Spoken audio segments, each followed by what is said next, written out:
દિવસે દિવસે શહેરમાં આગના કિસ્સાઓ વધી રહ્યા છે। ફરી એકવાર વડોદરા શહેરના ફતેપુરા મેઇન રોડ રાણાવાસની સામે સોની ચિરાગ નારાયણદાસ એક જ્વેલર્સ અને જ્વેલર્સમાં આગની માહિતી સામે આવી રહી છે।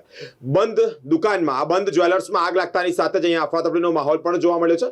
સાથે સાથે દુકાન એટલે કે આ જ્વેલર્સ બંધ હોય ત્યારે દૂર દૂર સુધી ધુમાડાના ગોટે ગોટા જોવા મળ્યા છે। પાણીગેટ ફાયરના જવાનો ઘટનાસ્થળે પહોંચ્યા છે। પાણીનો મારો સતત ચલાવી રહ્યા છે। ઘણી બધી વસ્તુઓ અંદર જે હતી ફર્નિચરની સાથે સાથે ઘણા બધા કાગળિયા અને સોના અને ચાંદીના દાગીના પણ બળી ગયા હોય અને ખાક થઈ ગયા હોય તેવી માહિતી સામે આવી છે। પરંતુ આ ફાયરના જે જવાનો છે તેઓ દ્વારા અમૂલ્ય કિંમતી જે દાગીનાઓ છે તે મૂળ માલિકને પરત કરવામાં આવ્યા છે। ઘટનાસ્થળે ફાયરની ટીમ પહોંચી ગઈ છે અને પાણીનો મારો હાલ અત્યારે સતત ચલાવી રહી છે।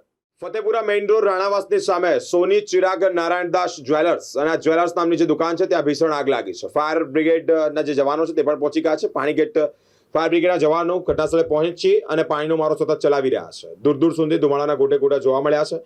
શટરનું તાળું તોડી અને પાણીનો મારો ચલાવી રહ્યા છે। શોર્ટ સર્કિટને કારણે આગ લાગી હોય તેવી માહિતી સામે આવી છે। કેટલાક અગત્યના કાગળિયા ફર્નિચર અને સોનાના દાગીના બળી ગયા હોય તે પણ માહિતી સામે આવી છે। કેટલાક સોનાના દાગીના દુકાનમાંથી મળી આવતા મૂળ માલિકને ફાયરના અધિકારીઓ દ્વારા સુપરત કરવામાં આવ્યા છે।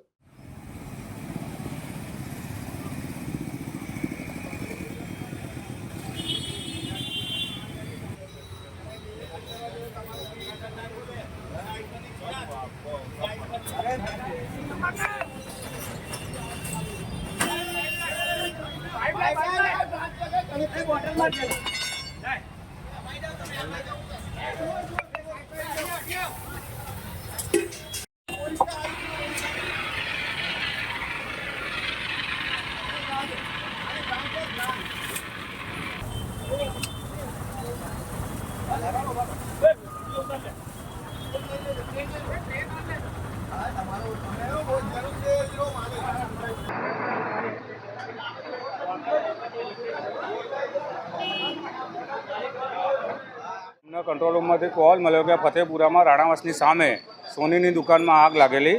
તો અમે તાત્કાલિક પાણીગેટ ફાયર સ્ટેશનથી સ્ટાફ સાથે રવાના થયેલ। આવીને જોતા તો શટર બંધ હતું અને ધુમાડા નીકળતા હતા। તો શટરના લોક ખોલી અને અંદર જોતા તો શોર્ટ સર્કિટને કારણે આગ લાગેલી।